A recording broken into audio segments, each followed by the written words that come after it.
Let me ask you something, and I want you to sit with this question for a moment before you even think about answering it. When was the last time you looked at yourself in the mirror and felt genuine pride?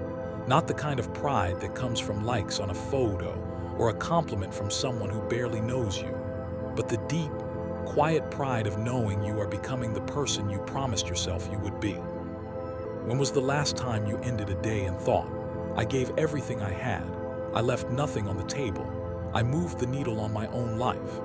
If you cannot answer that question immediately, if there is a hesitation, a hollow silence where your answer should be, then you need to hear what comes next. Because that silence is not nothing. That silence is the sound of potential dying quietly in the background of a life spent waiting for the right moment. And I need you to understand something that most people never grasp until it is far too late. The right moment is a myth. It is a story we tell ourselves to justify our inaction, our fear, our comfort with the familiar misery we claim to hate but secretly protect because at least it is predictable. Jack Ma, a man who failed more times than most people ever try, who was rejected from KFC when 24 out of 24 applicants were hired, and he was the only one turned away, who failed his college entrance exams 3 times, who was told he did not have what it takes over and over again, until the word no lost its power over him. He understood something that separates the doers from the dreamers. He understood that success is not a single grand gesture. It is not one brilliant idea or one lucky break. Success is the accumulation of daily disciplines compounded over time, invisible to the naked eye, unglamorous in the moment, but unstoppable in its forward momentum. And here is the brutal truth that most motivational content will not tell you because it does not sell as well as empty positivity. You are not failing because you lack talent. You are not stuck because you lack opportunity. You are not unfulfilled because the world is unfair, though it certainly can be. You are stuck because you have not committed to the daily work on the things that actually matter. You have been majoring in minor things. You have been busy without being productive. You have been moving without going anywhere. And the worst part is, you know it. Deep in the quiet hours of the night, when the distractions fade and you are left alone with your thoughts, you know that you are capable of so much more than you are currently living. That gap between who you are and who you know you could be, that gap is a wound. And every day you do not work on closing it, that wound grows a little wider, a little more infected with regret. This is not meant to make you feel bad. This is meant to wake you up, because the person who feels bad and does nothing is no better off than the person who feels nothing at all. The only thing that matters now is what you do with this discomfort. Will you let it settle into your bones as another layer of quiet desperation?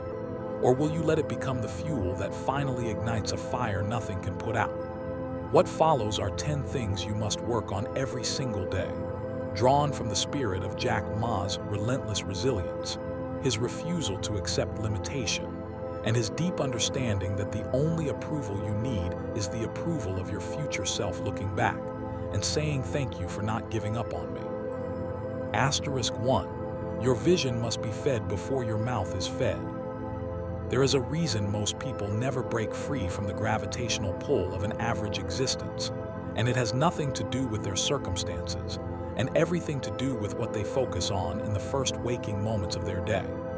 Before your feet hit the floor, before you reach for that phone that floods your brain with other people's curated lives, before you let the noise of the world tell you who you are and what you should fear, you must feed your vision. Jack Ma did not build Alibaba because he woke up every morning and immediately checked his bank account or read news about failing economies. He built it because he woke up every morning and reignited the picture in his mind of what was possible, even when every external signal screamed impossible. Your brain operates on a principle called the reticular activating system, which simply means you see what you are primed to see. If you start your day drowning in problems, your brain will spend the entire day hunting for more problems, confirming your bias that life is hard and you are stuck. But if you start your day saturating your mind with your vision, your goals, the person you are becoming, your brain will spend the day hunting for opportunities, solutions, and evidence that your growth is real. This is not magic. This is neuroscience dressed in the clothes of discipline. You must understand that your vision is under constant attack. The moment you wake up, the world has a plan for your attention. Emails demanding responses, notifications designed by engineers who studied casino psychology to keep you hooked, news cycles that profit from your outrage and fear, and well-meaning people who project their own limitations onto your dreams. If you do not consciously and aggressively feed your vision, something else will feed on your vision. It will be consumed by the parasites of distraction and doubt. You must guard the first 30 minutes of your day as if they are sacred, because they are. This is the time when your subconscious mind is most impressionable, most fertile, most ready to receive the seeds of belief or the weeds of worry. What you plant in that soil will grow all day long. Jack Ma famously said that if you do not give up, you still have a chance, and giving up is the greatest failure. That persistence is not just about external action. It is first and foremost about internal vision maintenance. You cannot persist in something you have stopped seeing clearly. Think about how many times you have started a new goal with explosive enthusiasm, only to find that enthusiasm mysteriously evaporate within weeks or even days. That was not a failure of character. That was a failure of vision management. Enthusiasm is like a fire that burns bright but consumes fuel quickly. Vision is the deep, slow-burning furnace that can run indefinitely if it is fed consistently. You feed it by spending time every morning in silence, visualizing not just the outcome but the process. See yourself making the difficult phone call with calm confidence. See yourself choosing the healthy meal when the fast food is easier. See yourself opening the laptop to build your side business when Netflix is calling your name. See yourself as the person who has already become what you are working toward. This is not daydreaming. Daydreaming is passive and disconnected from action. This is mental rehearsal, the same technique used by Olympic athletes, elite military units, and yes, visionary entrepreneurs who build empires from nothing. The most dangerous lie you can believe is that you will get to your vision eventually, when things calm down, when you have more money, when the kids are older, when you feel ready. That version of the future never arrives. It is a mirage that recedes with every step you take toward it. The only time you can feed your vision is now, today, this morning, before the world gets its hands on your mind. You must become ruthless about this. You must treat your morning vision practice with the same non-negotiable commitment as a diabetic treats insulin. It is not a luxury. It is a lifeline. Without it, you will drift. Without it, you will fall back into the default programming of react mode, and react mode never built anything lasting. React mode maintains. Vision mode creates. Which mode do you think Jack Ma operated in when he was sleeping on friends' couches, pitching a strange idea called the internet to skeptical Chinese businessmen who had never even seen a web browser? He was not reacting to his circumstances.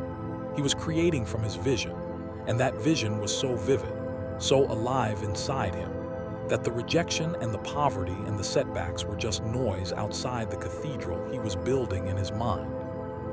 Your current life is a direct reflection of what you have been feeding your mind on a daily basis. If you do not like the reflection, do not attack the mirror. Change the input. Start tomorrow morning. Set your alarm 20 minutes earlier if you must. Before you do anything else, sit in a quiet space and ask yourself 3 questions. Who am I becoming? What is the one thing I will accomplish today that moves me toward that person? And what is the feeling I want to carry with me through every challenge I face? Answer these questions with specificity and emotion. Write them down. Speak them out loud. Let them saturate your mind until they are louder than the doubts. This is not a suggestion. This is the foundation upon which all the other work is built. If you skip this, the rest of what I am about to share with you will be 10 times harder and 1/10 as effective. Your vision is your compass. Without it, you are just wandering, and wanderers rarely end up anywhere worth remembering. Feed your vision first, before your stomach, before your news feed, before your excuses, and watch how the world begins to rearrange itself around your clarity. The day you stop feeding your vision is the day you start feeding your fears, and fears have a way of growing into monsters that devour dreams. So I ask you directly, tomorrow morning, what will you feed first? Will you feed the vision or will you feed the distraction?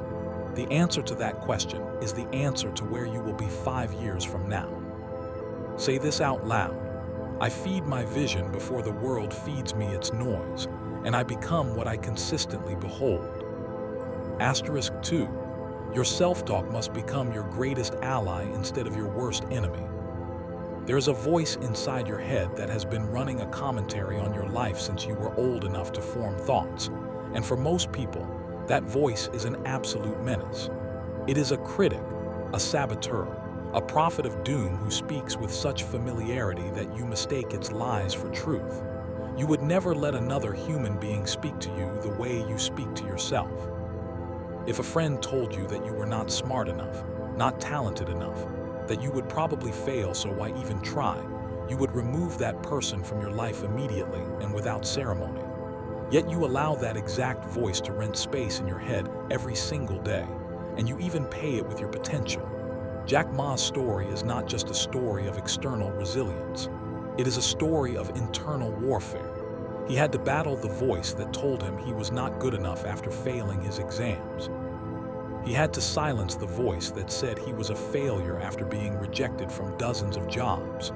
He had to override the voice that laughed at his dreams when he tried to explain the internet to people who thought he was a con man. The only reason he kept going is that he developed a louder voice, a stronger voice, a voice of relentless belief that eventually drowned out the noise of doubt. The science of self-talk is not soft psychology. It is hard neuroscience. Every thought you think releases a cascade of neurochemicals that literally reshape your brain's architecture through a process called neuroplasticity. When you repeatedly think negative, self-defeating thoughts, you strengthen the neural pathways associated with anxiety, fear, and helplessness, making those states your brain's default setting. You are literally carving canyons of despair into your brain's landscape, and every time it rains, the water flows into those canyons by default. But the reverse is also true. When you deliberately, consistently, and forcefully practice positive, empowering, resilient self-talk, you carve new canyons, canyons of confidence, canyons of possibility, canyons of courage. At first, it feels fake. At first, it feels like you are lying to yourself. That is not because the positive words are untrue.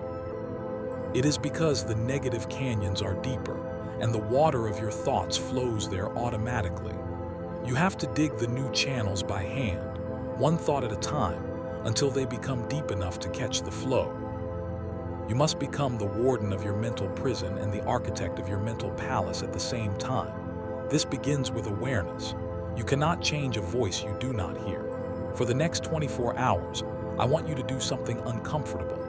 I want you to listen to your self-talk as if you were eavesdropping on a stranger's conversation. Notice every time you say something to yourself that you would never say to someone you love. Notice the absolute cruelty of your inner critic. Notice how it shows up in moments of stress, moments of decision, moments of potential embarrassment. Write these toxic phrases down. Look at them on paper. See how ridiculous they are when removed from the echo chamber of your skull. I always mess things up. I'm just not the kind of person who succeeds. People like me don't get opportunities like that. These are not observations.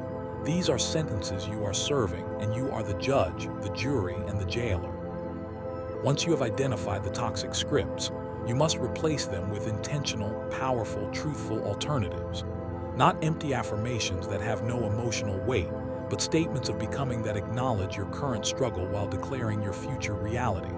Instead of "I always mess things up," you say, "I am learning and every mistake is tuition for my success." Instead of "I'm not good enough," you say, "I am growing into the person who is fully capable of this." The key is to make these statements emotionally vivid. Say them out loud with your body engaged, standing tall, shoulders back, breathing deep. Your body does not know the difference between a real external threat and an imagined internal one. When you slouch and speak weakly, your body interprets that as a signal of danger and floods you with cortisol, the stress hormone. When you stand powerfully and speak with conviction, even if you do not fully believe it yet, your body releases testosterone and dopamine, hormones of confidence and motivation. You can literally biohack your self-belief through posture and vocal tone. Jack Ma did not wait until he was a billionaire to speak with conviction.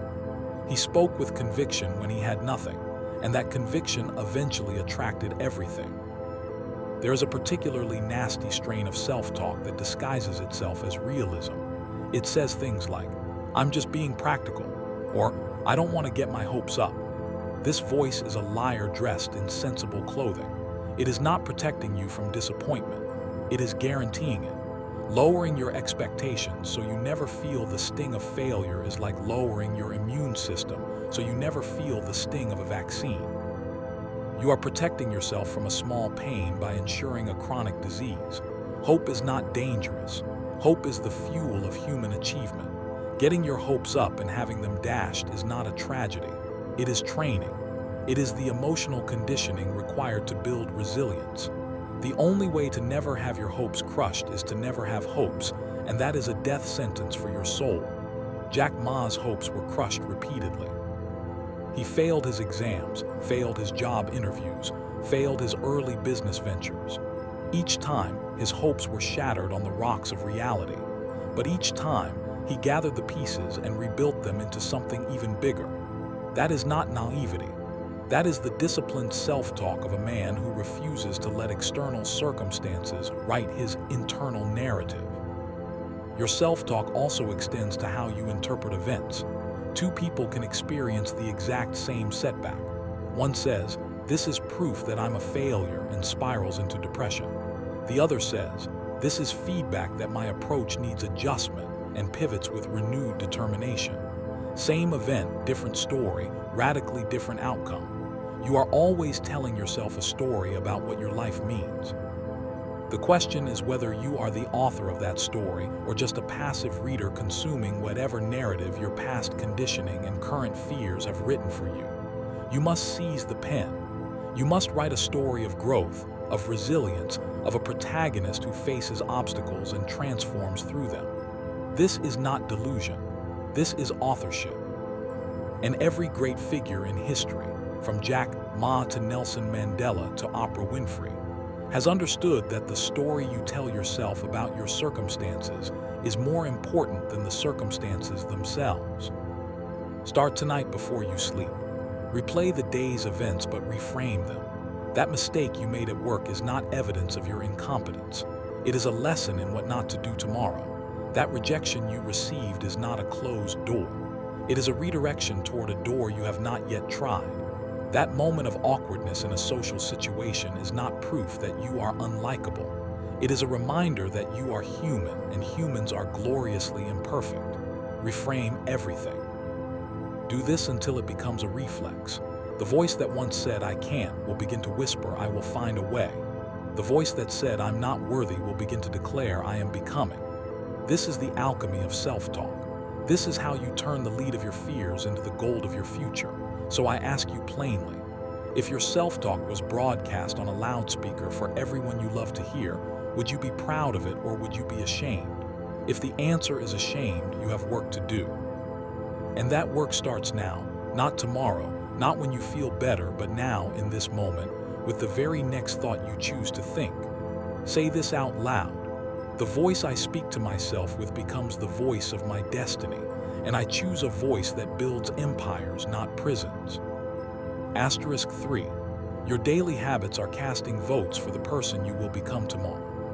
Most people dramatically overestimate what they can do in a single day and catastrophically underestimate what they can do in a year of consistent daily action.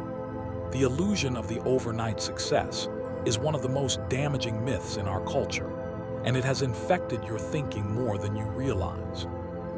You look at someone like Jack Ma standing on a stage, worth billions, revered as a visionary, and your brain quietly whispers that he must have had something you do not have, some secret ingredient, some stroke of luck, some advantage you were not given.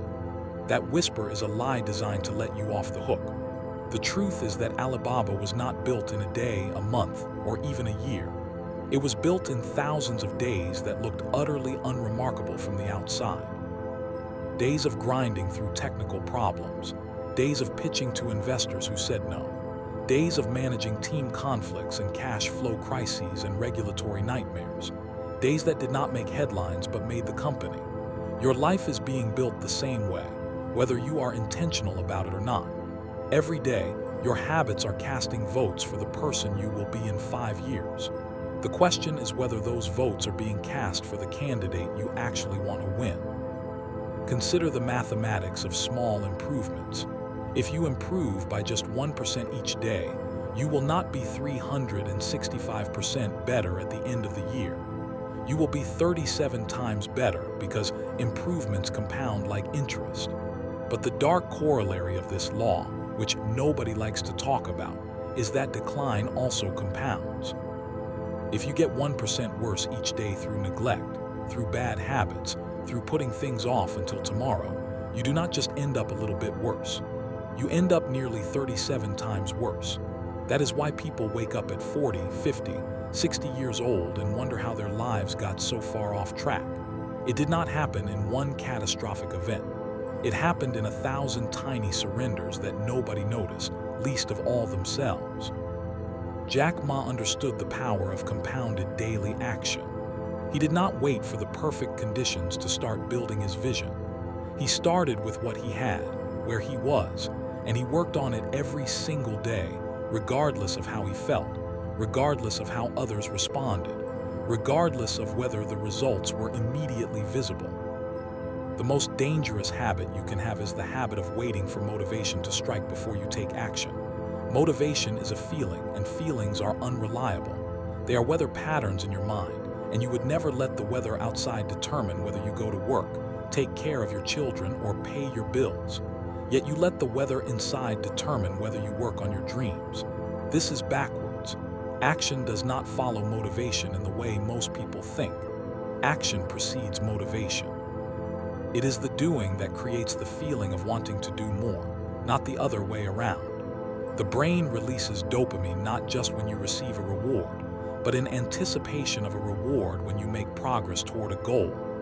This means that the simple act of starting, even if you feel no motivation whatsoever, triggers a neurochemical cascade that makes you want to continue.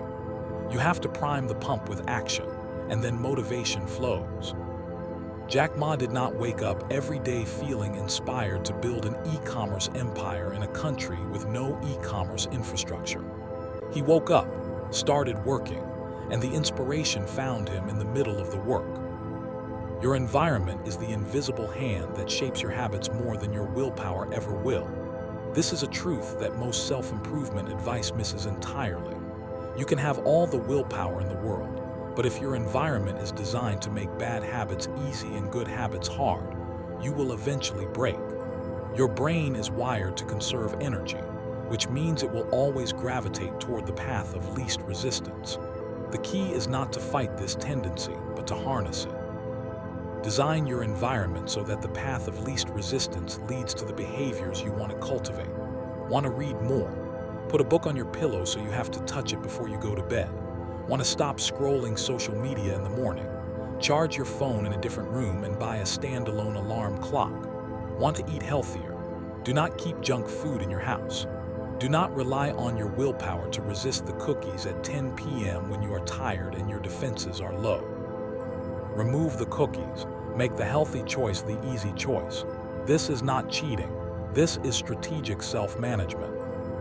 Jack Ma was a master of creating environments that forced growth.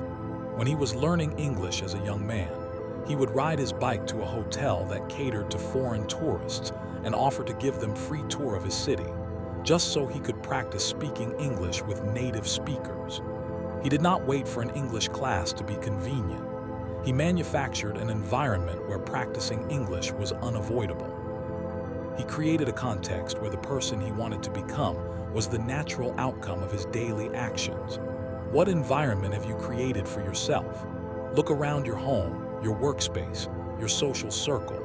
Are these environments designed to support the person you say you want to become, or are they designed to support the person you have been comfortable being? Your habits are not a reflection of your character. They are a reflection of your environment and your systems. Change the system, and the behavior will change as a natural consequence. The most transformative habit you can build is the habit of showing up, especially on the days when you have every excuse not to. There is a concept known as the mere exposure effect in psychology, which shows that people develop a preference for things simply because they are familiar with them. Applied to habit formation, this means that the more you show up for a behavior, the more natural and comfortable it becomes, until eventually it feels wrong not to do it. The first week of going to the gym feels like a battle. The first month of writing every day feels like pulling teeth. The first quarter of building your business while working a full-time job feels like a slow death. But if you keep showing up, something shifts. The resistance does not disappear, but it becomes manageable. It becomes just another part of the process rather than a reason to quit. Jack Ma kept showing up to investor meetings after being rejected over and over. He kept showing up to his team after failed product launches and technical disasters. He kept showing up to his vision after the world told him it was impossible. The habit of showing up is not glamorous, but it is the foundation of every success story you have ever admired. You need to audit your current daily habits with brutal honesty. Write down everything you do from the moment you wake up to the moment you go to sleep. Not what you intend to do, not what you wish you did, but what you actually do. Then go through that list and ask yourself a simple question about each item. Is this habit casting a vote for the person I want to become? Or is it casting a vote for the person I am afraid I will stay? If you find that most of your votes are going to the wrong candidate, do not despair and do not try to change everything at once. That is a recipe for failure. Choose one habit, just one. The one that, if changed, would have the greatest ripple effect on the rest of your life. Focus on that habit for 30 days with monastic devotion. Track it. Celebrate it. When you miss a day, and you will miss a day, get right back on track the next day without spiraling into shame. The goal is not perfection. The goal is consistency over time. The goal is to stack enough votes that the outcome becomes inevitable. So look at your daily habits and ask yourself the question that haunts every great achiever who started from nothing. What did I do today that my future self will thank me for? And what did I do today that my future self will have to undo? Say this out loud. Every small action I take today is a brick in the foundation of my future, and I am building a fortress, not a shack. Asterisk 4. Your relationship with fear must be completely renegotiated. Fear is the invisible ceiling on most human potential. It is the glass cage that people pace inside, believing they are free, not realizing the transparent walls that hold them back were never real to begin with. You are afraid. Do not deny it. You are afraid of failure, afraid of rejection, afraid of looking foolish, afraid of losing what little you have, afraid of discovering that you are not as capable as you hoped you were. These fears are not unique to you. They are universal. They are the evolutionary inheritance of a brain designed to keep you safe from saber-toothed tigers in a world where saber-toothed tigers no longer exist but public speaking does, and your ancient amygdala cannot tell the difference. Jack Ma was afraid. Anyone who tells you they are not afraid is either lying or delusional. The difference between Jack Ma and the billions of people who let fear dictate their lives is not that he lacked fear. It is that he renegotiated his relationship with it. He stopped treating fear as a stop sign and started treating it as a signal that he was moving in the right direction. The amygdala is the part of your brain responsible for detecting threats and triggering the fight or flight response. It is fast, automatic, and incredibly powerful. It can hijack your entire nervous system before your rational prefrontal cortex even knows what is happening. This is why you can feel paralyzed before making a sales call, nauseous before a difficult conversation, or panicked before stepping onto a stage. Your amygdala is screaming danger, danger, danger, and it does not care that the danger is only social judgment or potential embarrassment. It reacts as if your life is at stake because, in evolutionary terms, social rejection once meant death. Being cast out of the tribe meant facing predators alone. So your brain is not broken. It is just running outdated software in a modern world. Understanding this is the first step to renegotiating your relationship with fear. You are not weak for feeling afraid. You are human, but you are also capable of overriding that ancient programming through deliberate action. The most effective way to diminish fear is to do the thing you are afraid of repeatedly until your brain updates its threat assessment. Psychologists call this exposure therapy, and it is one of the most robustly validated interventions in all of mental health. When you avoid what you fear, you teach your brain that the threat is real, and that avoidance is the only safe response. Your fear grows stronger, your world grows smaller, and your life shrinks to the size of your comfort zone. But when you move toward what you fear, when you feel the terror and do it anyway, you teach your brain something revolutionary. You teach it that the feared outcome either did not happen, or if it did happen, you survived it. You are still breathing. You are still standing. The danger was overestimated. Jack Ma moved toward his fears so many times that fear eventually lost its grip on him.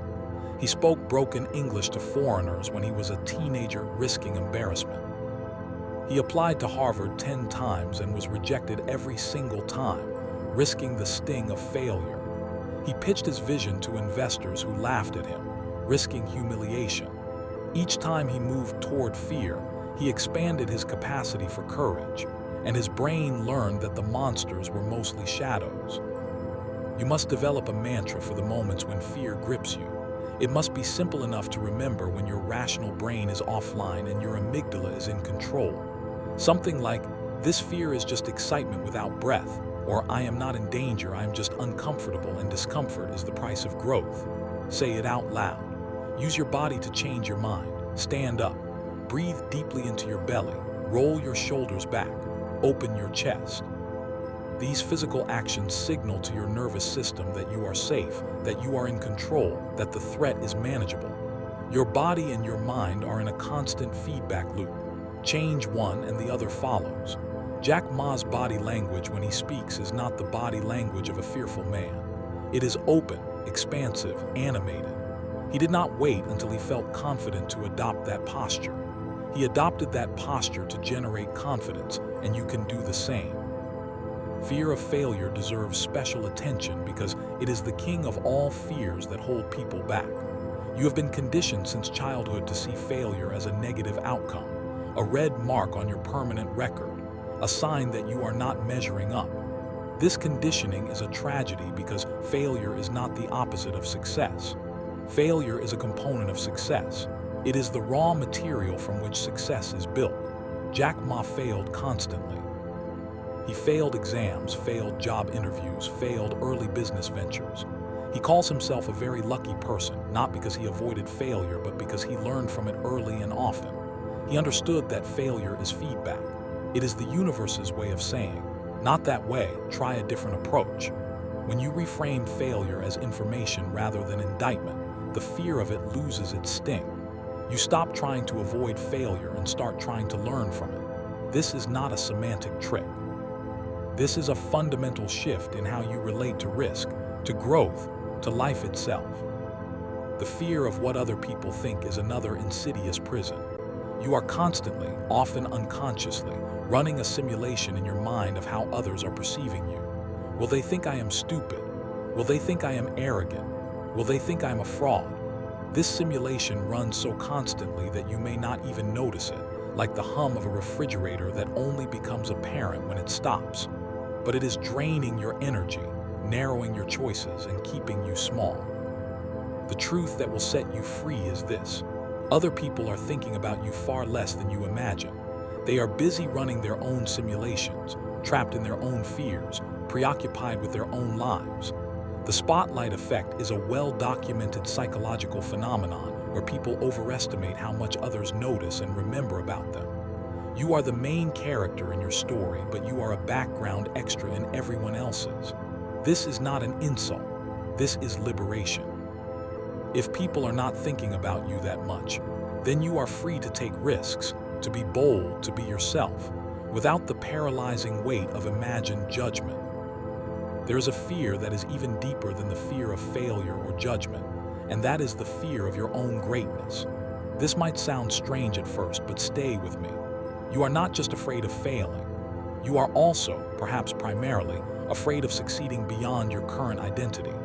Success would require you to leave behind the familiar version of yourself, the version that your family and friends know, the version that feels safe because it is predictable. Success would bring new challenges, new responsibilities, new levels of visibility and criticism.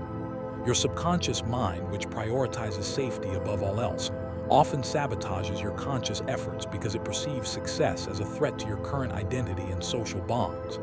This is why people self-sabotage right before a breakthrough. This is why imposter syndrome strikes hardest when you are on the verge of leveling up. You must bring this fear into the light, acknowledge it, name it, and then choose to move forward anyway, knowing that your identity is not fixed.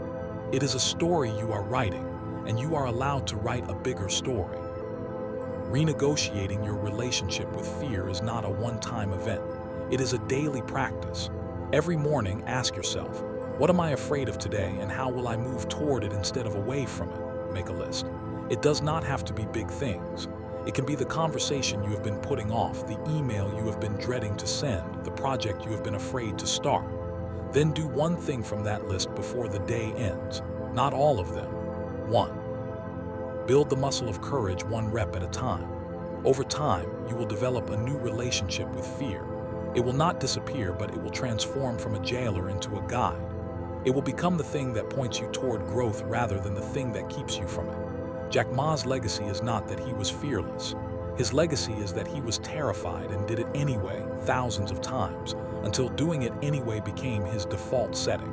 So I ask you now, what fear has been making your decisions for you? And what would you do today if you knew, with absolute certainty, that you could not fail? Say this out loud. Fear is not my enemy.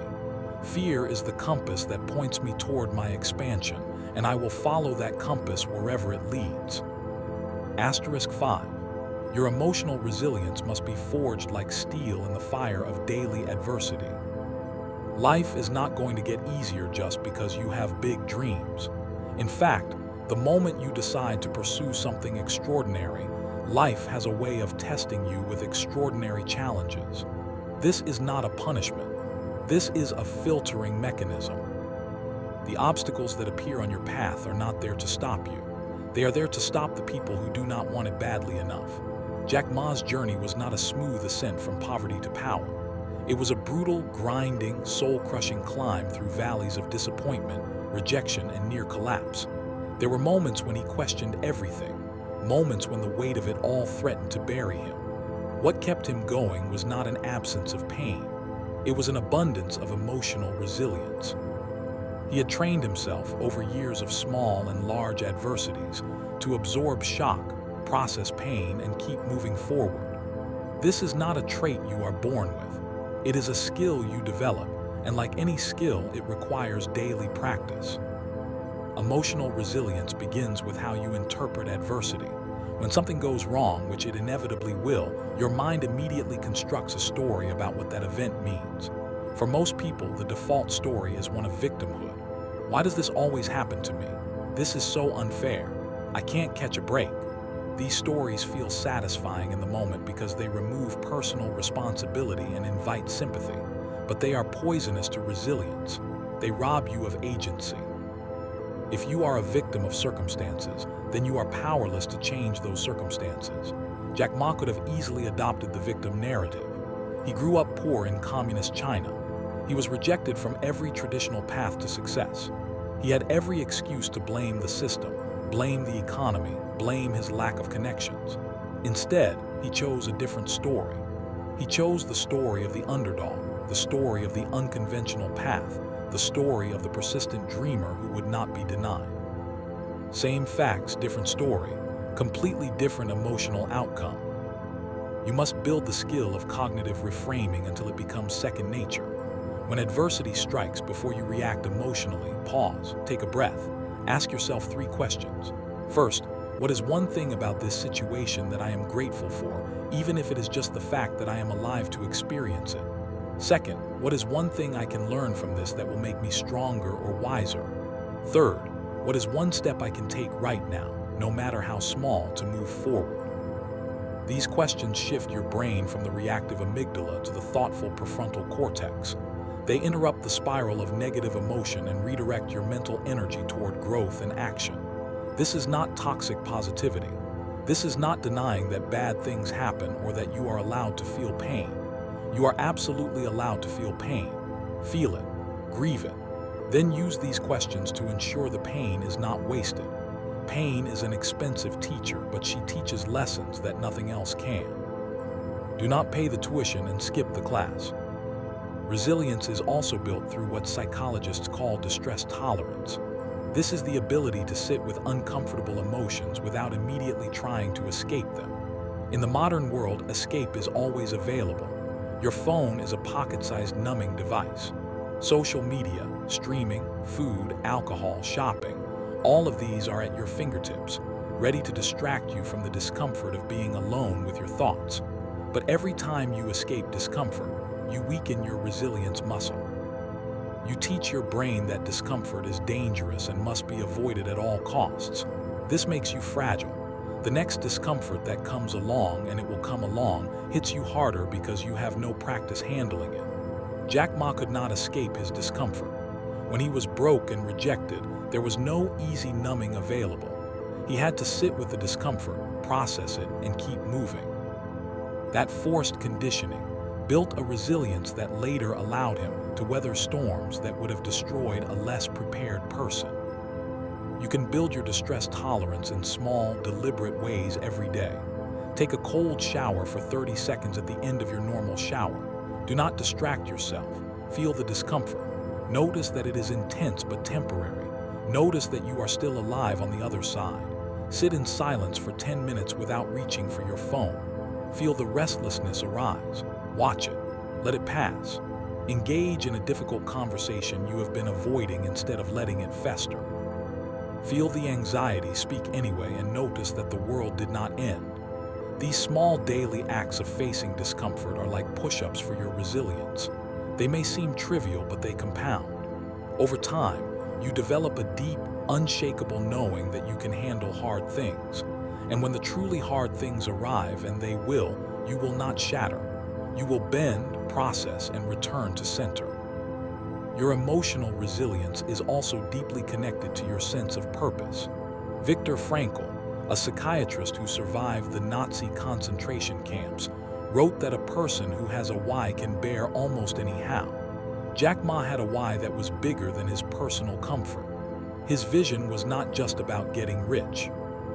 It was about empowering small businesses, about changing the way commerce worked in China, about proving that a regular person with an irregular amount of determination could build something world-changing. When your why is big enough, the how becomes bearable. The setbacks become plot points in a meaningful story rather than random cruelties. You need to connect your daily work to a purpose that transcends your own ego. What are you building that will outlast you? Who are you serving that needs what only you can offer? When the answer to these questions is clear and compelling, the storms of life lose their power to capsize you.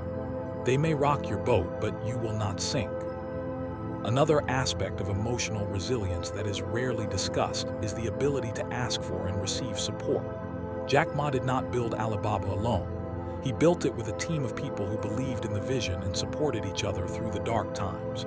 Resilience is not about being a lone wolf who never needs anyone. That is not strength.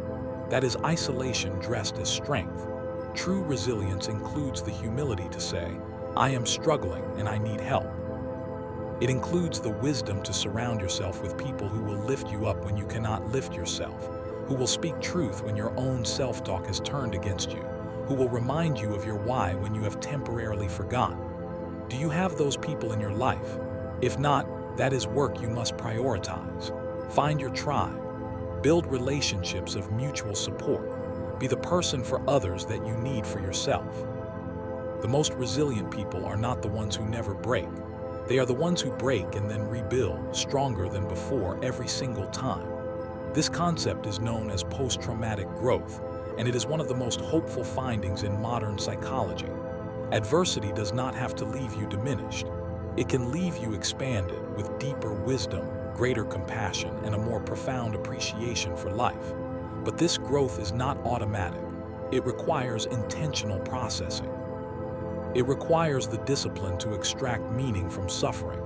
Every evening, take a few minutes to reflect on the challenges you faced during the day.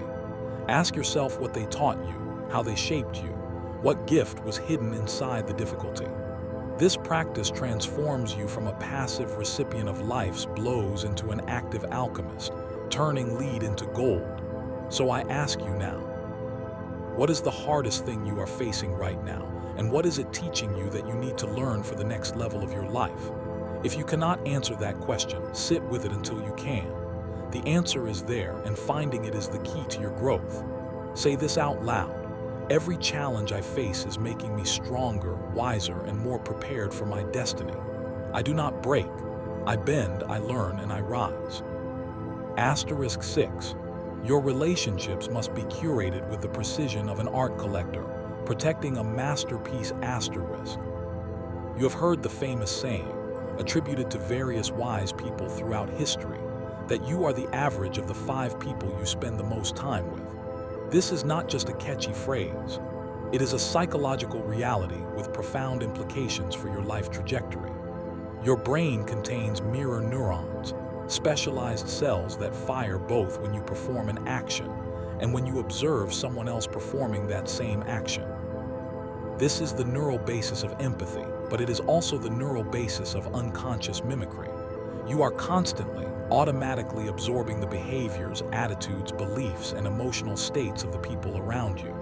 Their self-talk becomes your self-talk. Their standards become your standards. Their fears become your fears. This happens whether you like it or not, whether you are aware of it or not. Jack Ma understood this deeply. He was extremely intentional about the people he surrounded himself with, both in his personal life and in the early days of building Alibaba. He sought out people who were not just talented, but who had a specific kind of energy, a belief in the impossible, a willingness to work for something bigger than a paycheck. Take an honest inventory of your inner circle right now. I'm not talking about acquaintances or colleagues you cannot avoid. I'm talking about the people you choose to spend your free time with, the people whose voices fill your ears, the people whose opinions shape your decisions. When you are with them, do you feel energized or drained? Do you feel inspired or weighed down? Do you feel like the best version of yourself, or do you feel yourself shrinking to fit their expectations? If you are honest, you may find that some of the people closest to you are not supporting your growth. They may love you, but they are afraid of what your growth means for your relationship. They may unconsciously or even consciously sabotage your efforts to improve. They mock your ambitions. They minimize your achievements. They encourage you to settle, to be realistic, to not rock the boat. These people are not evil. They are often just afraid. But your life is not a charity for other people's insecurities. You have a responsibility to protect your potential, and that sometimes means making very difficult decisions about who gets access to your time and energy. Setting boundaries is one of the most loving and most difficult skills you can learn. It is loving because clear boundaries allow relationships to be healthy and sustainable. It is difficult because it often triggers guilt, conflict, and loss. You have been conditioned to believe that being a good person means always being available, always saying yes, always putting others' needs before your own. This conditioning is a lie. It is a path to burnout and resentment. Jack Ma did not build Alibaba by saying yes to every request on his time. He said no to countless distractions, countless opportunities that did not align with his vision, countless people who wanted a piece of him. Saying no to what does not serve your purpose is how you protect your yes for what does. You must learn to say no without over-explaining, without apologizing excessively, without feeling like you need to justify your existence. "I'm not available for that" is a complete sentence. "That doesn't align with my priorities right now" is a statement of self-respect. Practice these phrases. They will feel uncomfortable at first. The discomfort is a sign that you are growing.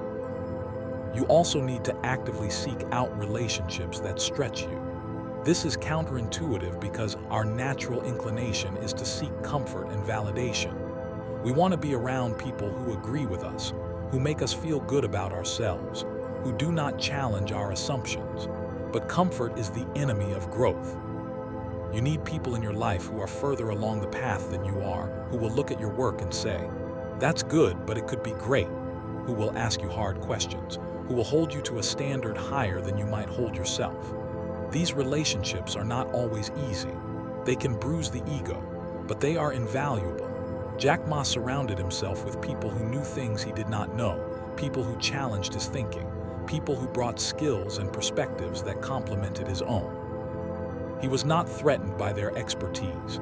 He was fueled by it. This requires a profound sense of security in your own worth, a security that is not dependent on being the smartest person in the room. Your romantic relationship, if you are in one, deserves special attention in this context. The person you share your life with intimately will either be a rocket booster for your growth or an anchor that keeps you in harbor. There is very little middle ground over the long term. This is not about finding a perfect person who has no flaws. It is about finding a person whose vision for life is compatible with yours, who supports your growth even when it is inconvenient, who challenges you with love, who does not feel threatened by your success. If you are with someone who constantly undermines your confidence, who resents the time you spend on your goals, who makes you feel guilty for wanting more, you are in a battle that will drain energy you need for your purpose. The conversation about this must be had with honesty and compassion, but it must be had. Your dreams are not negotiable. Your purpose is not a compromise. There is another category of relationship that is often overlooked but critically important: the relationship with the voices of the dead. The mentors you will never meet but whose wisdom you can access through books, speeches, interviews. Jack Ma drew inspiration from figures like Winston Churchill, from the story of Forrest Gump, from the principles he observed in successful people he admired from afar. You have access to the greatest minds in history. You can spend time with them every day, learning from their mistakes, absorbing their mindsets, letting their voices shape your internal dialogue. This is not a substitute for living mentors and supportive communities, but it is a powerful supplement. Curate your inputs as carefully as you curate your relationships. The books you read, the content you consume, the speakers you listen to, these are relationships too. They are voices you are inviting into your mind. Are they voices of wisdom and empowerment, or voices of cynicism and distraction? Finally, you must become the kind of person that the people you want to attract would want to be around. This is the law of resonance. You do not attract what you want. You attract what you are. If you want to be surrounded by ambitious, positive, growth-oriented people, you must be ambitious, positive, and growth-oriented yourself. If you are currently complaining, blaming, and making excuses, the people who resonate with that frequency will find you, and you will all sync together. But if you start doing the internal work, if you start showing up with energy and vision and discipline, you will notice a shift. Some people will drift away because they no longer resonate with your new frequency. That is okay. Others will appear seemingly out of nowhere who match your new vibration. This is not mystical. It is practical, like attracts like. So be what you seek. Become the energy you want to be surrounded by. So I ask you directly, look at the 5 people you spend the most time with. What are their beliefs about money, about success, about what is possible? Are those the beliefs you want to adopt as your own? If not, it is time for some courageous conversations and some difficult decisions. Your destiny is too important to leave it in the hands of the wrong influences. Say this out loud. I carefully choose who has access to my mind, my time, and my energy. I am the guardian of my environment, and I admit only what serves my growth. Asterisk 7. Your relationship with time must shift from casual acquaintance to sacred contract asterisk. Time is the only resource that is truly non-renewable. You can make more money. You can rebuild a damaged reputation. You can recover from injury and illness. But you cannot make more time. The moment that just passed is gone forever. It has been converted into something, either an investment in your future or a withdrawal from your potential. This is not a metaphor. This is the brutal arithmetic of existence. Jack Ma, like every successful person who started with nothing, had exactly the same 24 hours a day that you have. He had no special access to a time machine or a way to pause the clock. What he had was a radically different relationship with time. He treated time not as something to be filled or passed or killed, but as the raw material of his life's work. He understood that how you spend your hours is how you spend your life, and he was not willing to spend his life on things that did not matter. The most common lie people tell themselves about time is, "I don't have time." You say it to yourself constantly. You say it about exercise, about working on your side business, about calling your parents, about learning a new skill, about doing the inner work this script is challenging you to do. "I don't have time" is almost never a statement of fact. It is a statement of priority. What you are really saying is, "This is not important enough to me to displace something else I am currently doing." And that may be true, but you need to own it. You need to stop hiding behind the passive language of not having time and start using the active language of not making time. When you say, "I don't make time for this," you reclaim your agency. You acknowledge that you are making a choice. And once you acknowledge you are making a choice, you are empowered to make a different choice. Jack Ma did not have time to build Alibaba. He was not sitting around with empty hours waiting to be filled. He made time. He sacrificed leisure, sleep, comfort, and stability to create something that did not yet exist. That is the level of commitment required to do anything extraordinary. Time management is not really about managing time. It is about managing attention and energy. Your attention is your most valuable asset because wherever your attention goes, your life follows. In the modern economy, your attention is being hunted by the most sophisticated technology ever created. Social media platforms, streaming services, news outlets, and gaming companies are engaged in a massive, well-funded war for your attention. They have studied your psychology.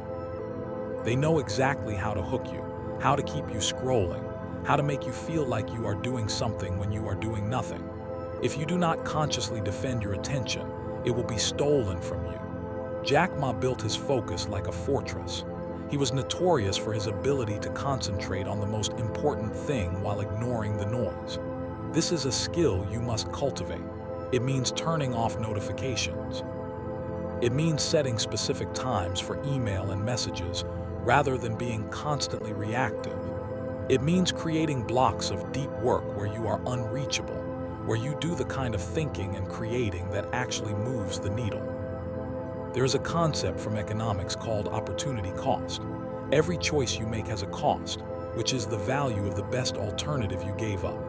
When you spend an hour scrolling social media, the opportunity cost is not just that hour. It is what you could have built, learned, created, or experienced in that hour. When you multiply this by days and weeks and years, the cumulative opportunity cost of misspent time becomes staggering. It becomes the difference between a life of impact and a life of quiet desperation. You do not need to be productive every second of every day. Rest and play are essential, but rest should be chosen, intentional, and regenerative, not the default state you fall into because you lack direction. The question to ask yourself before you engage in any activity is this a good use of my limited life force? If the answer is no, and you do it anyway, at least do it consciously, knowing the cost. Procrastination is another manifestation of a dysfunctional relationship with time. Procrastination is not laziness. It is an emotional regulation problem. You put things off because the task at hand triggers uncomfortable emotions, anxiety about whether you can do it well, fear of the effort required, resentment about having to do it at all, overwhelm about its complexity. So you seek a quick dopamine hit from something easier, something instantly gratifying. The way to beat procrastination is not to wait until you feel like doing the thing. It is to lower the barrier to starting. Tell yourself you will do just 5 minutes. Just 5 minutes of the dreaded task. That is it. Anyone can do 5 minutes. What you will find is that 5 minutes is usually enough to break the emotional logjam, to build a little momentum, to prove to your brain that the task is not as painful as it anticipated. Action cures the fear of action. Jack Ma started Alibaba in his apartment with a small group of friends. He did not wait until he had a fancy office or a clear roadmap. He started with what he had where he was, and the momentum built from there. Your relationship with time also includes your relationship with the past and the future. Many people are trapped in the past, reliving old failures, old hurts, old grievances. This is one of the most tragic wastes of time because the past is a ghost. It does not exist except as electrical impulses in your brain. You cannot change it. You can only learn from it and let it go. Others are trapped in the future, constantly worrying about what might happen, what could go wrong, what disasters await. This is equally wasteful because the future is also a ghost. It does not exist except as projections in your mind. The only moment that is real is now. The only moment you can act in is now. The only moment you can change is now. Jack Ma, despite his grand vision for the future, was deeply grounded in the present. He took the actions that were available to him today. He made the calls, wrote the code, had the conversations, and solved the problems that were right in front of him. He did not let the past define him or the future paralyze him. He used the present as the bridge between his history and his destiny. You must develop a sense of urgency about your life. This is not the same as frantic, panicked energy. It is a calm, focused, relentless drive that comes from knowing that your days are numbered. Memento mori, the ancient Stoic practice of remembering that you will die, is not morbid. It is clarifying. When you truly internalize the fact that your time is finite, that you are not guaranteed tomorrow, that every day is a gift that will eventually stop being given, your priorities snap into focus. The petty dramas fall away. The fears lose their power. The only question that remains is, what will I do with this one precious day I have been given? Live with that question. Let it guide your choices. Let it infuse your hours with meaning. Jack Ma understood that he had a limited window to make his mark, and he ran through that window with everything he had. So I ask you now, if you were to die 1 year from today, what would you do differently starting right now? And why are you not doing it already? Say this out loud. Time is my most precious resource, and I spend it only on what matters. Every day is a new chance to build my legacy, and I do not waste a single chance. Asterisk 8. Your physical body is the vehicle for your ambition and must be maintained accordingly. There is a strange dualism that pervades modern ambition. People who are intensely focused on building their businesses, advancing their careers, and achieving their goals often treat their bodies as an afterthought, a necessary inconvenience that gets in the way of more important work. This is a catastrophic mistake. Your body is not separate from your mind. It is not a taxi that carries your brain to meetings. Your body is the physical manifestation of your consciousness, and its condition directly determines the quality of your thoughts, the stability of your emotions, the level of your energy, and the longevity of your capacity to pursue your dreams.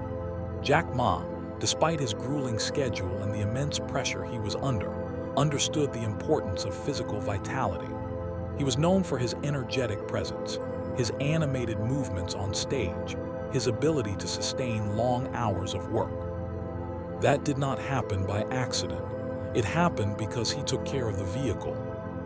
The science connecting physical health to mental performance is overwhelming and indisputable. Exercise, particularly cardiovascular exercise, increases blood flow to the brain, stimulates the release of brain-derived neurotrophic factor, which is like fertilizer for brain cells, reduces stress hormones like cortisol, and increases mood-enhancing neurotransmitters like serotonin and dopamine.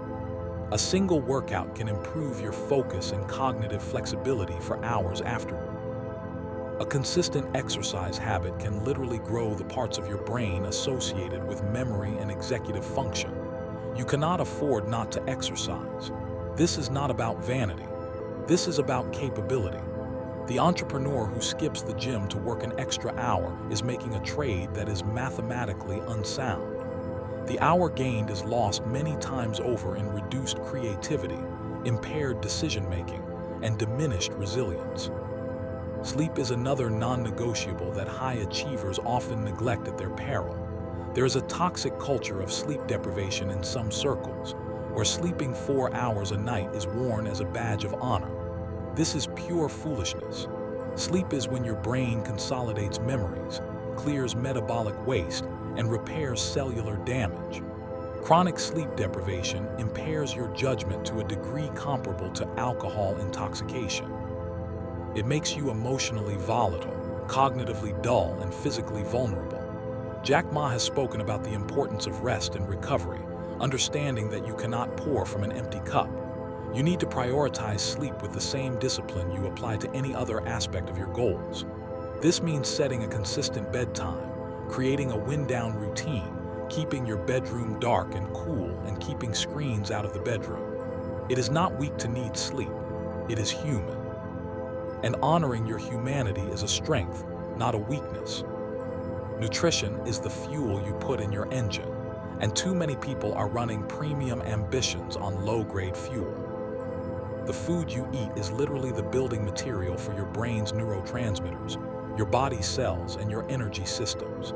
A diet high in processed foods, sugar, and unhealthy fats creates inflammation, energy crashes, and brain fog. A diet rich in whole foods, lean proteins, healthy fats, and complex carbohydrates provides stable energy, clear thinking, and emotional balance. You do not need to be perfect. You do not need to follow some extreme regimen that makes you miserable. But you do need to be intentional. Notice how different foods make you feel. Notice the post-lunch slump when you eat heavy, processed food versus when you eat something clean and nourishing. Your body is always communicating with you. Learn to listen. Your posture and breathing are aspects of your physical presence that directly impact your psychological state, yet they are almost universally ignored. Remember the earlier discussion about the feedback loop between body and mind. When you slouch, when your shoulders roll forward, when your chest collapses, your body is sending a signal of defeat to your brain. Your breathing becomes shallow, which triggers a low-level stress response. You are literally pantomiming depression and anxiety with your physical form. But when you stand tall, shoulders back, chest open, spine aligned, your body sends a signal of confidence and capability. Your breathing deepens, activating the parasympathetic nervous system, the rest and digest mode that counteracts stress. Jack Ma's physical presence on stage is commanding not because he is physically imposing, but because he is fully embodied. He occupies his space. He breathes fully. He moves with intention. You can practice this. Set reminders throughout the day to check your posture. Take 3 deep belly breaths. Roll your shoulders back. Lift your chin. Feel the shift in your state. Your physical environment also falls under this category. The spaces you inhabit affect your body, which affects your mind. A cluttered, chaotic environment creates a low-grade cognitive load that drains your mental resources. A clean, organized, intentional space creates a sense of calm and control. You do not need to be a minimalist monk, but you do need to take responsibility for your surroundings. Make your bed in the morning. It is a small act of order that sets a tone of discipline. Clear your workspace at the end of the day so you start fresh the next morning. Surround yourself with objects that inspire you, that remind you of your vision, that ground you in your purpose. Your environment is either supporting your body's ability to perform or it is undermining it. Choose consciously. There is a deeper layer to this conversation about the body, and it concerns the relationship between physical discipline and self-respect. When you consistently take care of your body, you are sending a powerful message to your subconscious mind. You are saying, I matter, my well-being matters, I am worth the effort. This builds self-respect, which is the foundation of all healthy ambition. When you neglect your body, you are sending the opposite message. You are saying, I am not important, my needs can wait. My goals are more important than my health. This undermines self-respect, and a person without self-respect will sabotage their own success. Taking care of your body is not a distraction from your goals. It is an affirmation of your worthiness to achieve them. You must also understand the role of physical vitality in resilience and perseverance. The entrepreneurial path, the path of any meaningful achievement, is a marathon, not a sprint. It requires sustained energy over years and decades. If you burn out your body in the first few years, you will not have the capacity to finish what you started. Jack Ma built Alibaba over 2 decades. He is still active, still energetic, still engaged with the world. That longevity is not luck. It is the result of honoring the physical vessel. You need to build a relationship with your body that is based on partnership, not exploitation. Listen to it when it needs rest. Challenge it when it needs growth. Feed it well. Move it often. Rest it deeply. Your body is the only place you have to live. Take care of it and it will take care of your mission. So I ask you now, if your body was a business partner who had been with you since birth and would be with you until death, how would you rate that partnership? Is it healthy and collaborative or exploitative and neglectful? What one change can you make today to become a better partner to your own physical being? Say this out loud. My body is the instrument of my purpose, and I honor it with movement, nourishment, rest, and respect. I am building a life that my body can sustain and enjoy. Asterisk 9. Your ability to communicate with power and authenticity is a force multiplier for everything you do. You can have the greatest idea in the history of the world, but if you cannot communicate it in a way that moves people, that idea will die in the graveyard of good intentions.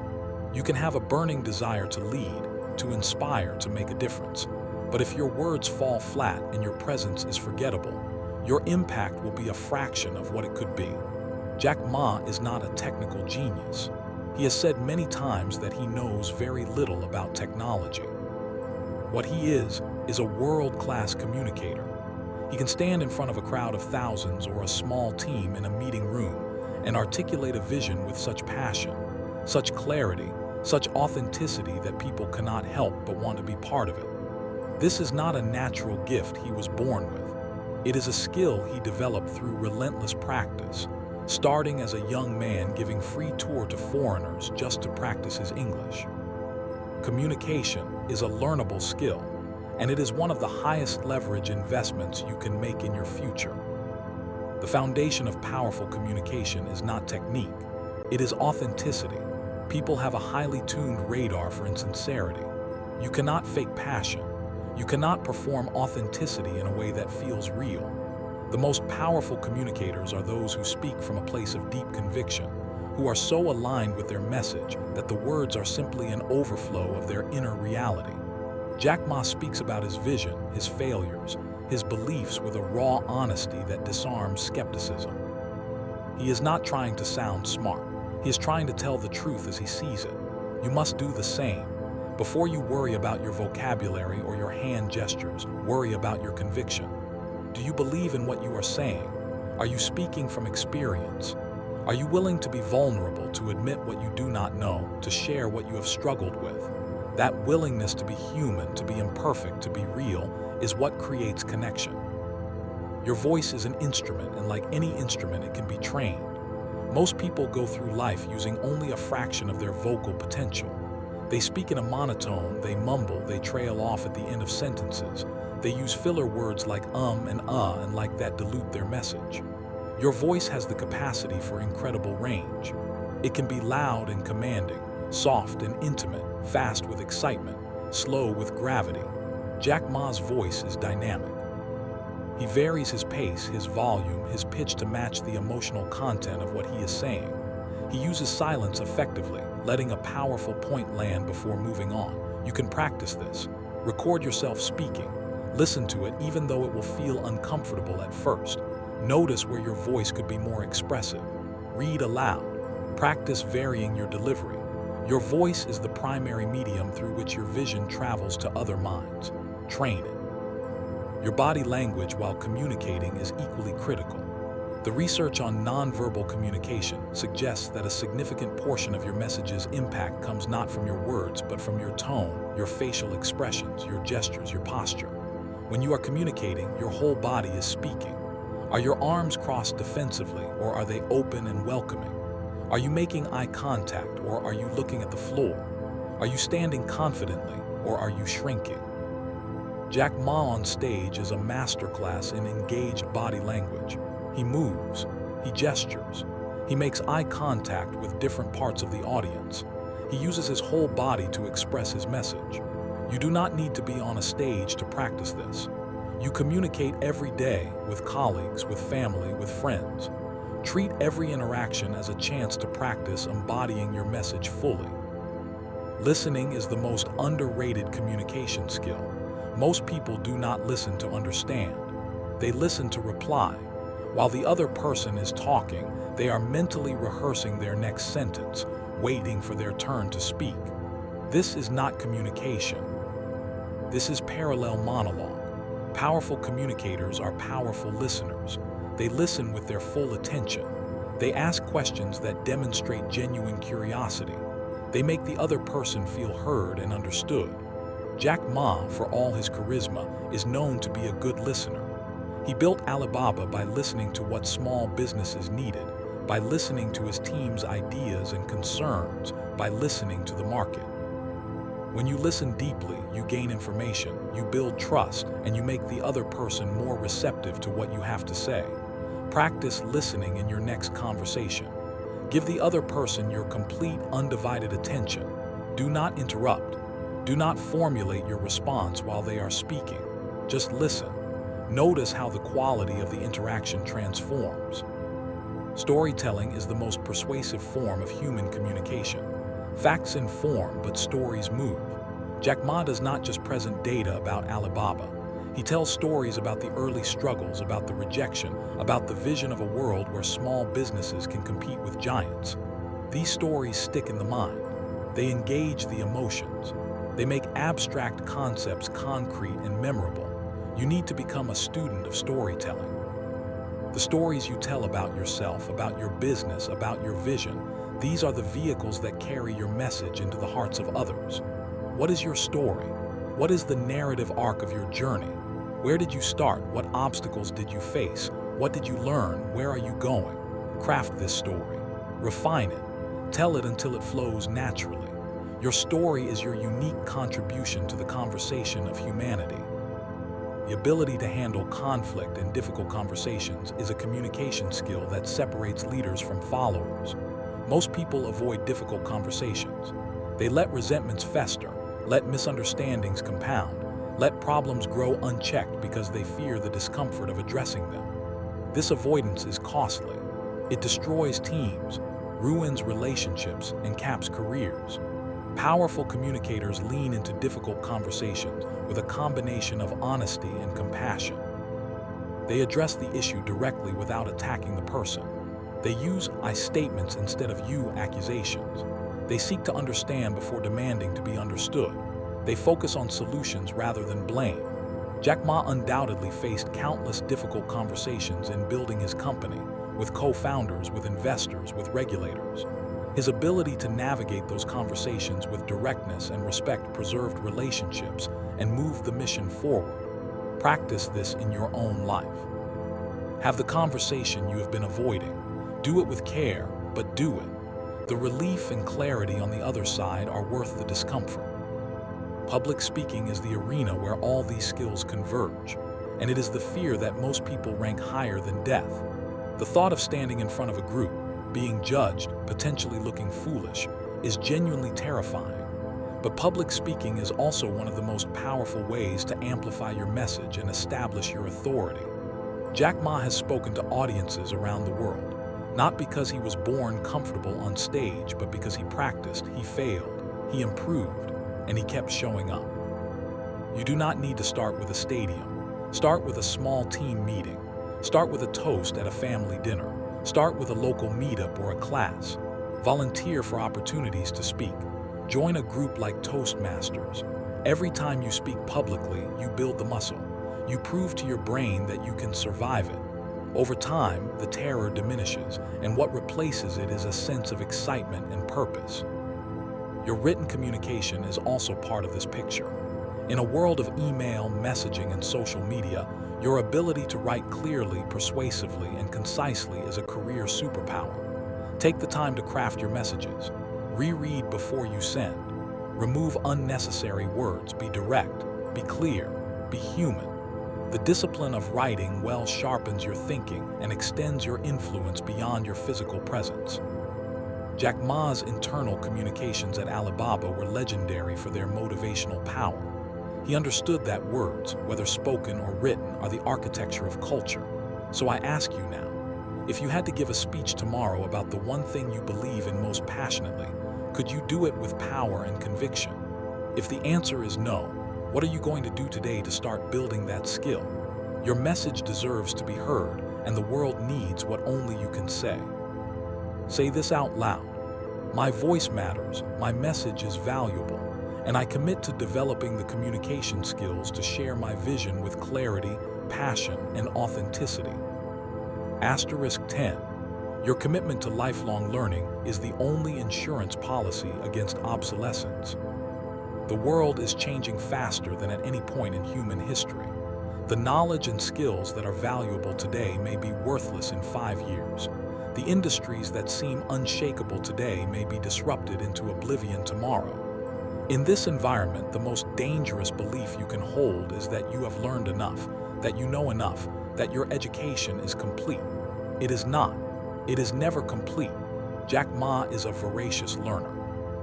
Despite his immense success, he has never stopped being a student of the world. He reads constantly. He seeks out people smarter than him. He travels, observes, questions, and adapts. His transition from English teacher to internet entrepreneur to global statesman was only possible because he never stopped learning. He treated every experience as a classroom and every person as a potential teacher. The brain remains plastic throughout your entire life. The old belief that the brain stopped developing after childhood has been thoroughly debunked. You can learn new skills, form new neural pathways, and even grow new brain cells well into old age. The condition for this continued growth is stimulation. Your brain is like a muscle. If you do not use it, it atrophies. If you challenge it with novel, difficult tasks, it grows stronger. This is why lifelong learning is not just a nice idea. It is a biological necessity for maintaining cognitive health. But beyond mere maintenance, continuous learning is the engine of innovation. The best ideas come from connecting disparate fields of knowledge. Jack Ma connected the concept of trust, something he understood from human relationships, with the technology of the internet, something he learned through relentless curiosity. The result was Alibaba's escrow payment system, which solved the trust problem in Chinese e-commerce. Cross-pollination of ideas is where breakthroughs happen. You must cultivate a beginner's mindset, the willingness to be bad at something, to be clumsy, to be ignorant. This is uncomfortable for high achievers who are used to being competent, but the beginner's mindset is the gateway to growth. Jack Ma had to adopt a beginner's mindset many times. When he first encountered the internet, he knew nothing about it. He had to ask basic questions, look foolish, make mistakes. His willingness to be a beginner allowed him to enter a field where he would eventually become a master. What field are you avoiding because you do not want to be a beginner? What skill have you written off because you think you are too old or it is too late? That reluctance is your ego trying to protect you from feeling incompetent. Tell your ego to step aside. Embrace the awkwardness of learning. Reading is the most efficient way to absorb the condensed wisdom of others. A book represents years, sometimes decades, of someone's thinking and experience, distilled into a form you can consume in a few hours. For the price of a meal, you can have a conversation with the greatest minds in history. Jack Ma is a dedicated reader. He has spoken about the impact of books on his thinking, particularly biographies of people who overcame great odds. You need to make reading a non-negotiable part of your daily routine. Not scrolling articles online, not skimming social media captions, but deep, focused reading of books that challenge and expand you. Set a goal, 20 pages a day. That is a book every 2 to 3 weeks. Over a year, that is 20 to 25 books. Over a decade, that is over 200 books. Imagine the compound effect of 200 books on your thinking, your vocabulary, your perspective. The investment is small. The return is infinite. Learning is not just about consuming information. It is about applying it. Knowledge without action is just entertainment. You must build a bridge between what you learn and what you do. When you read a book, do not just put it on a shelf and move to the next one. Extract the key insights. Write down how they apply to your life. Implement at least one thing. The same applies to courses, seminars, conversations. The learning is not complete until the behavior has changed. Jack Ma did not just read about business. He applied what he learned, adapted it to his context, failed, adjusted, and applied again. That cycle of learn, apply, fail, learn, apply, succeed is the engine of mastery. You must also learn from your own experience, which requires reflection. Most people go through life on autopilot, having experiences but not learning from them. The same patterns repeat, the same mistakes are made because there is no pause to reflect and extract the lesson. You need a reflection practice. At the end of each day, ask yourself 3 questions. What went well today and why? What did not go well and why? What will I do differently tomorrow based on what I learned? This simple practice, done consistently, accelerates your learning curve dramatically. It turns life itself into a personalized curriculum for your growth. Jack Ma, through all his ups and downs, has been a reflective person. He has spoken about the lessons he learned from failure, the insights he gained from hardship. That reflection is what turned painful experiences into valuable education. Seek out mentors and teachers in whatever form they appear. A mentor does not have to be a formal relationship with a scheduled meeting. A mentor can be an author whose books you read, a speaker whose talks you study, a leader whose career you follow, a colleague who excels in an area where you struggle. The key is humility. You have to be willing to acknowledge that you do not have all the answers and that someone else might. Jack Ma has always been open about learning from others. He sought advice from people who knew more than him. He studied companies that were doing things better than his.